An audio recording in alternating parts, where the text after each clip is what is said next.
ప్రకాశం జిల్లా ముండ్లమూరు పరిసర ప్రాంతాల్లో మరోసారి భూ ప్రకంపనలు కలకలం రేగింది. మరింత సమాచారం మా ప్రతినిధి రవికృష్ణ అడిగి తెలుసుకుందాం. రవికృష్ణ, ముండ్లమూరు పరిసర ప్రాంతాల్లో భూ ప్రకంపనలకు సంబంధించి వివరాలు ఏమిటి? కంపనలు ఎంత సమయం పాటు ఉన్నాయి?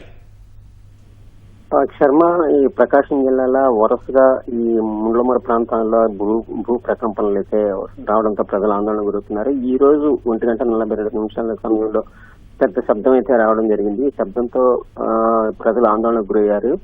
ఇది మండలమూరు ప్రాంతంలో మాత్రం ఈ శబ్దాలు అయితే వినిపించాయి. అయితే ఇది చాలా స్వల్పంగా ఉండటంతో ప్రజలు కొంతవరకు భయపడినప్పటికీ కూడాను అయితే ప్రమాద స్థాయి లేదా అయితే కొంత బయటపడ్డారని చెప్పొచ్చు.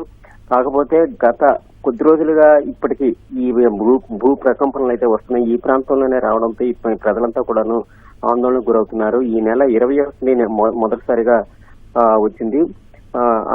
21వ తేదీన ఉదయం 10 గంటల సమయంలో దాదాపు 2 సెకండ్ల పాటు భూ ప్రకంపనలు అయితే రావడంతో తొలిసారిగా ఈ ప్రాంతంలో మొదటిసారిగా రావడం వల్ల ప్రజలు చాలా ఆందోళనకు గురయ్యారు. అప్పట్లో ప్రభుత్వ కార్యాలయాల సిబ్బంది కానీ పాఠశాలలో చదువుతున్న విద్యార్థులందరూ కూడా పరుగులు తీయడం జరిగింది. అదేవిధంగా వరుసగా 3 రోజుల పాటు 9 సార్లు రావడం జరిగింది.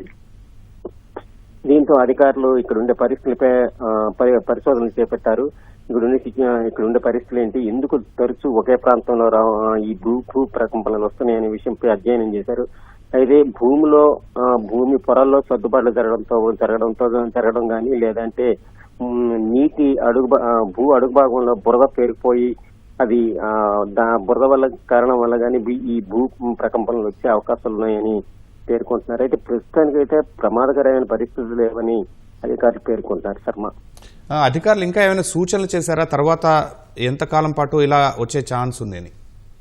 అంటే ఇది క్రమంగా ఈ పరిస్థితి నుండి బయటపడుతుంది.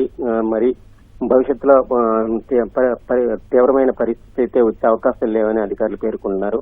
తొలిసారి వచ్చిన రోజు మాత్రం 3.1 రిక్టర్ స్కేల్లో రికార్డు అయ్యింది. అయితే క్రమంగా శబ్దం అయితే వచ్చింది, కానీ ప్రకంపనల పరిస్థితులు అయితే తగ్గాయి. ప్రకంపనల కన్నాను శబ్దం అయితే భూమి నుంచి శబ్దాలు రావడం, బాంబులు పేలినట్టుగా శబ్దాలు రావడం మాత్రమే జరుగుతుంది, కానీ ప్రకంపనల స్థాయి అయితే తగ్గింది అని చెప్పచ్చు. అధికారులు కూడా ఈ పరిస్థితి క్రమక్రమంగా తగ్గుతుందని, ప్రజలు ఆందోళన చెందవద్దని అంటూ హెచ్చరికలు జారీ చేస్తున్నారు. శర్మ, ధన్యవాదాలు రవికృష్ణ.